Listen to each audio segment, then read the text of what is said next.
Hey there, this is James with Unity of Greenville. Welcome to our Unity community online. Tonight, we're talking about metaphysics. We're going to talk about the metaphysics of the earth. Mm. Did you know that the earth is, or that the nature itself is divine? It is the divine expression in physical form. And you and I are part of that expression. We're part of nature. Nature is part of us. We're one with nature. Nature is one with us. We're one with each other. And we are one with God. Emily Cady, the great metaphysical teacher, said God is not a being or person having life, intelligence, love, power. God is that invisible, intangible, but very real something we call life. God is perfect love and infinite power. God is the total of these, the total of all good. So we see and understand what she's saying is that divinity is the invisible essence dwelling within everything. It is the natural core of all living beings and things. Did you know that the earth is alive? The earth is alive. It's not a dead thing. Sometimes we walk around on top of the earth thinking that we can just use it and abuse it any way that we want to. Because, hey, we are the human and we have dominion over the earth. Well, we have dominion over earthly things. Because here's the thing, earth does what it wants to do.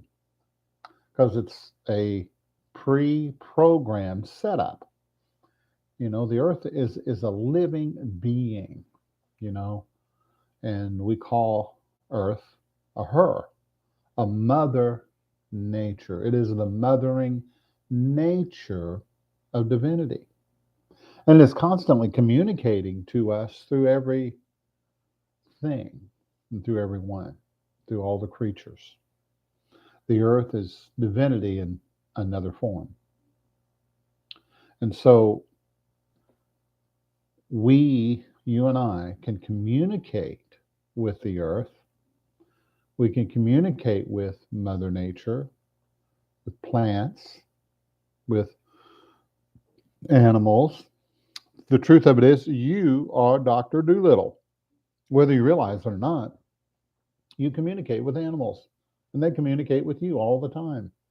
And it's done on a subconscious, interconnected level. Even plants feel in a particular kind of way. It may not be emotions like you and I feel, but it does sense and it knows things on an inner level. When you speak nicely to plants, they respond with health and growth and beauty.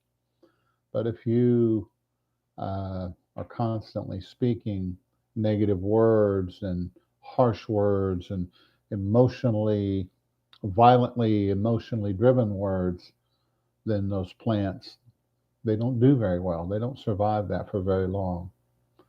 And that's just like human beings. We're not going to survive if we keep throwing hate bombs, hate words at each other. That's no way to be. That is not why we're here. We're not here to judge each other, to put each other down. We're here to speak with words that are life. Jesus said about himself, he said, my words are spirit and they are life. They produce life. They give life. They're spiritual. So nature communicates on that spiritual level.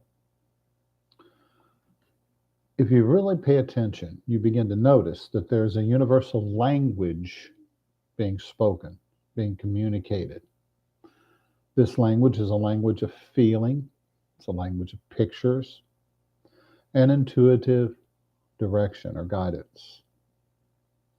The universe talks to us in this way. Sometimes it's a feeling, it's a sensation. Sometimes it's a part of the body you feel it in. Sometimes it's a picture in your mind. Or maybe it's just a phrase that comes to you, a hunch.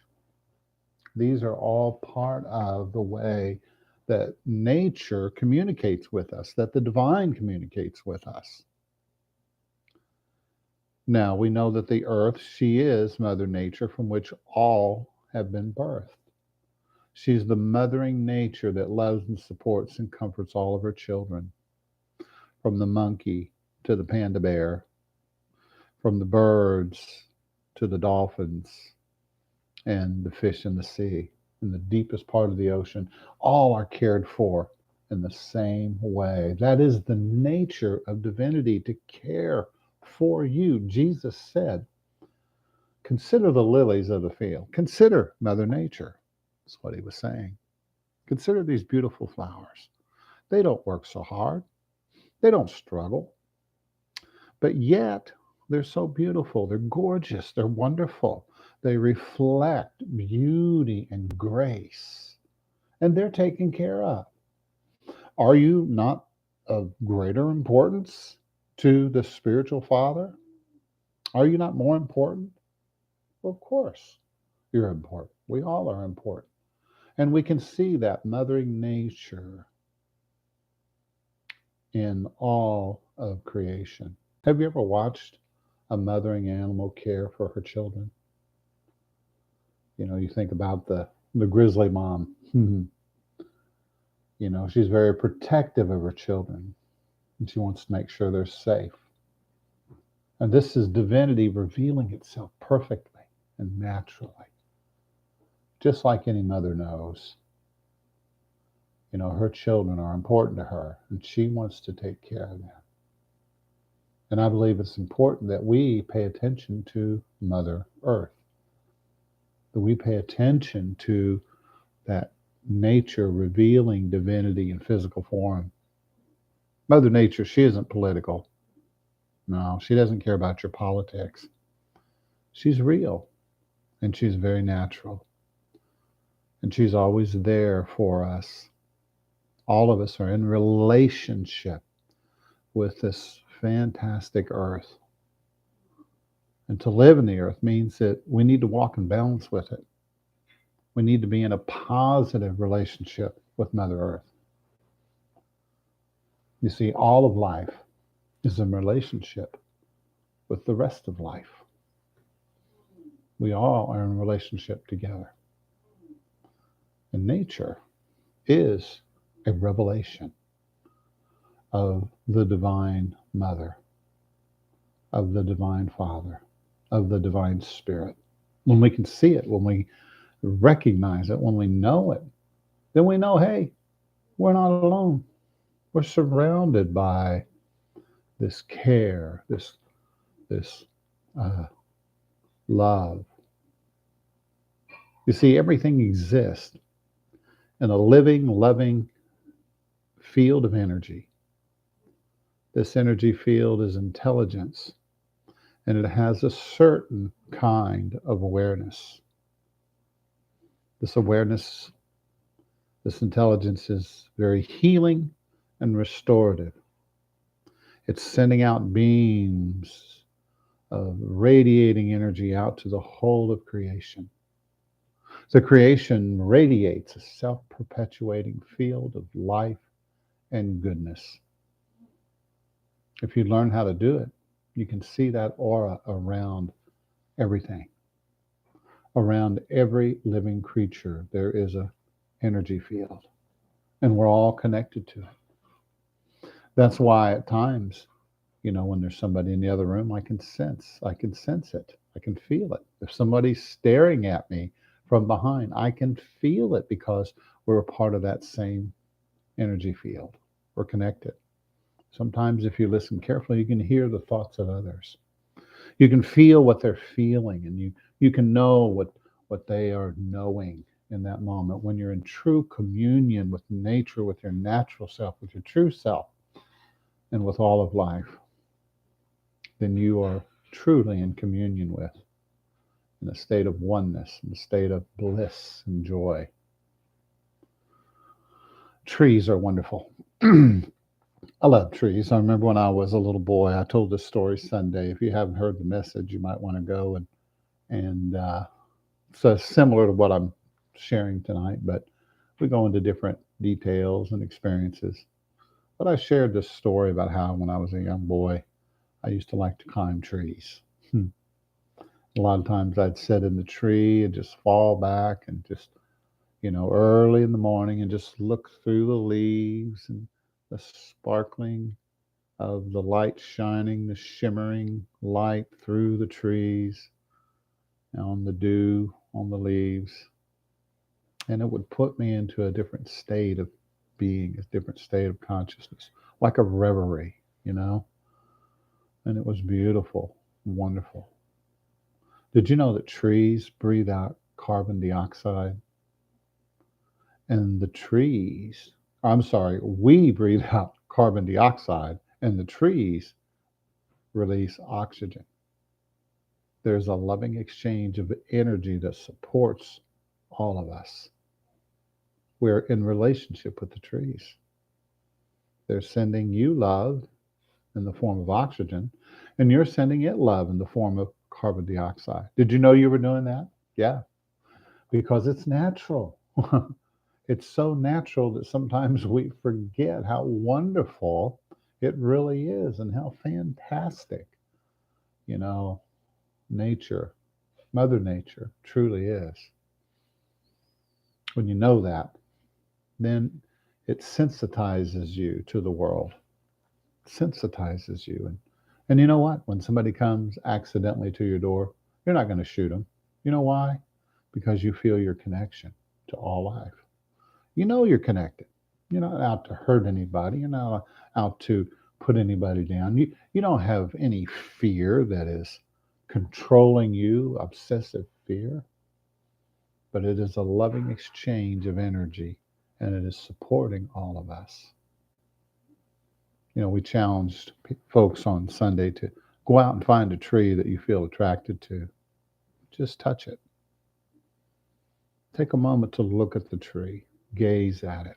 See if you can notice the radiating energy that comes off of it. And then send the tree love. Just say, hey, I love you. Thank you. Show your gratitude. Good feelings. Many times the tree will respond with a message. Now, when you can finally just relax, put your hand on the tree and just breathe. There's a life force inside of that tree and it's divine.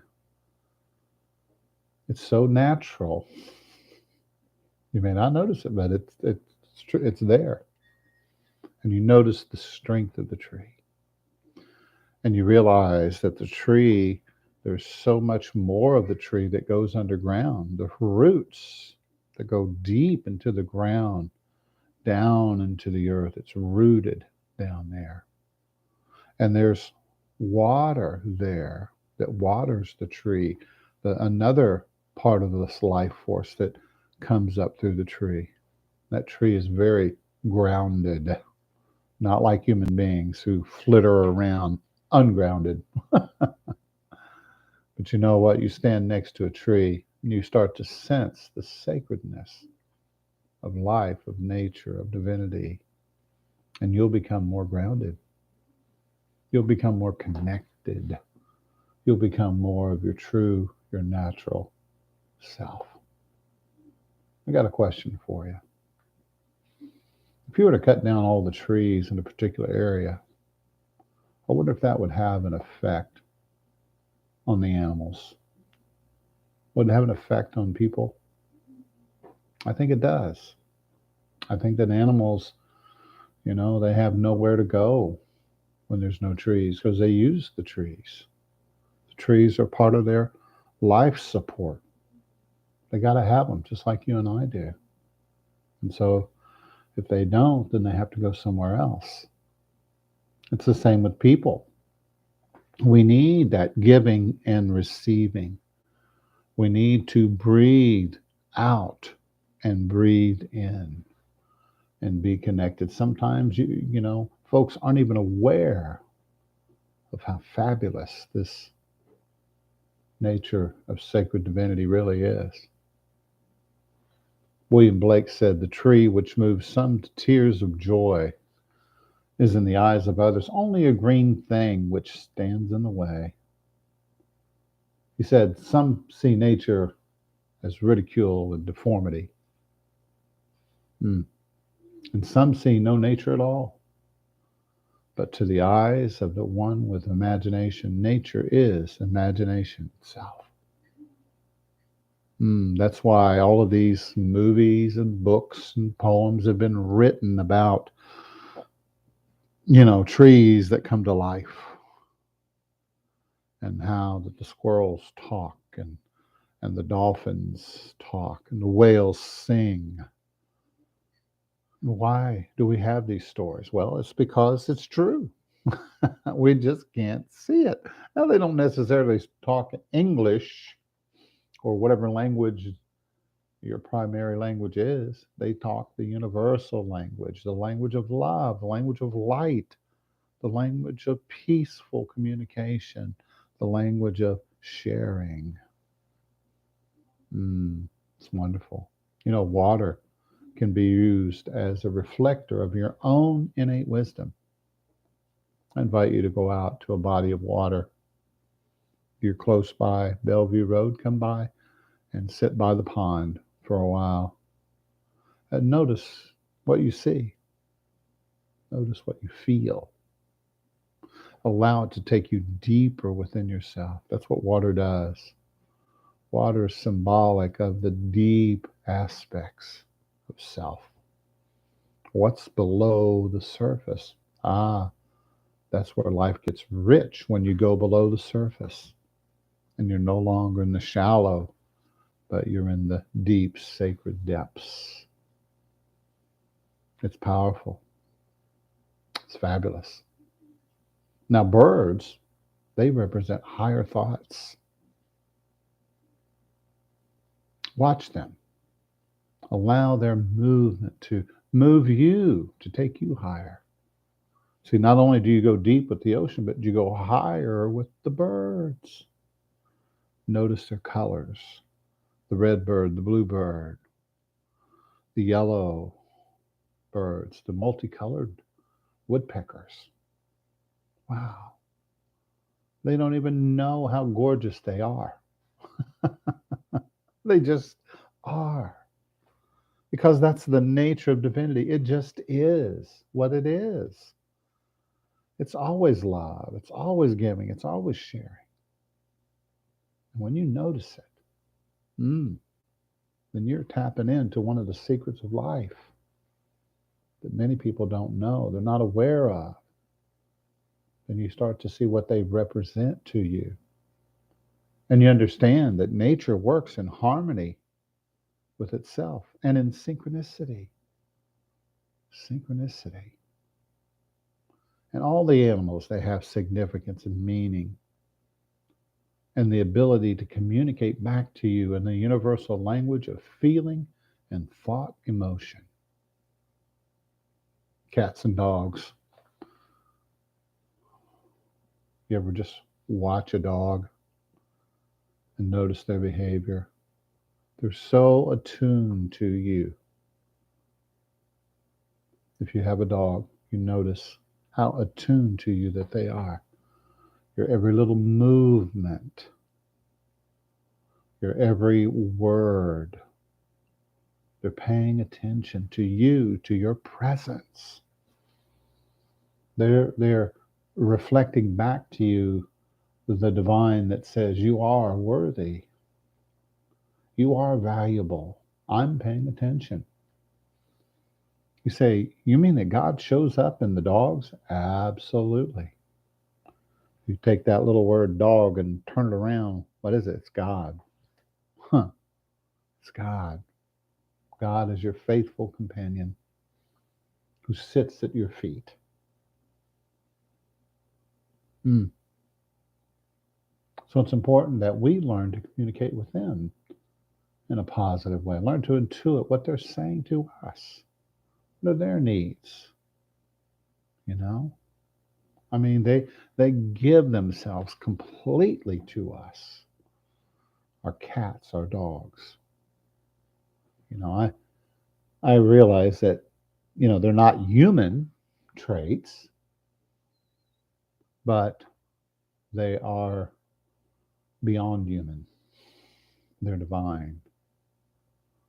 You know that you can become your own pet psychic detective. Maybe not like Jim Carrey. I don't know. But you can communicate and they can communicate with you. It's just a natural relationship. See, to be in relationship with nature is to be natural. There's something truly calming and peaceful about being in nature. Nature has a calming effect. It has a peaceful effect upon your mind. And when you take the time to appreciate its beauty, it is hard to look at a blooming new flower, a growing fruit on a tree, or birds in their nest and not see the divinity that is there. It is so comforting to recall all of the ways that the creation provides for us. Nature is comforting. Yeah. From the smallest detail of an oak leaf to the countless stars in the sky, all of nature was created to reveal a higher love and a care for all. Nature declares the glory and wisdom of our Creator. When we align with nature, we align with our true natural selves. And we see that we are of nature. We are perfectly whole and completely natural. Can you see it? Can you feel it? Just every day, get out in nature for a little bit. May say, but James, it's raining today. All right, go out and stand in the rain for a few minutes. Let it wake you up. Come alive. If you don't want to get your hair wet, then use an umbrella. But experience nature for what it is. It is wholeness. It is natural. And it reflects that back to you and I. Psalm 19. The heavens are telling of the glory of God. They are a marvelous display of beauty and craftsmanship. Day and night, they keep on telling about the Creator and our relationship with each other. Without a sound or word, silent in the skies, the message reaches out to all the world. The sun lives in the heavens where the Creator placed it and moves out across the skies as radiant as a bridegroom going to a wedding, or as joyous as an athlete looking forward to a race. The sun crosses the heavens from end to end, and nothing can hide from its radiance. Powerful words. E.M. Forrester said, "What is the good of your stars and trees, your sunrise and the wind, if they do not enter into our daily lives?" Good thought, isn't it? Something to think about. I'd like to end with this one last line here from Gary Snyder. Nature is not a place to visit. Nature is home. Nature is home. So when you and I touch our true and natural self, and we realize that life is natural and that life is good, then we experience this connection with all of nature. Lots to think about today, lots to consider. And I invite you to go out and commune with the trees and the grass and with nature. Just, you don't have to do anything weird or odd. Just go out and sit in your backyard and watch the birds, watch the creatures, admire the creation, notice the beauty. It's good for you. It's medicine for your soul. It truly is. Thank you for listening today. I appreciate it. And may you experience the true metaphysics of nature.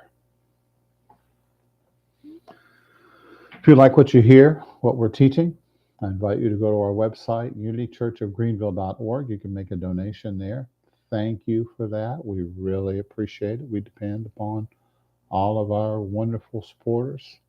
Thank you.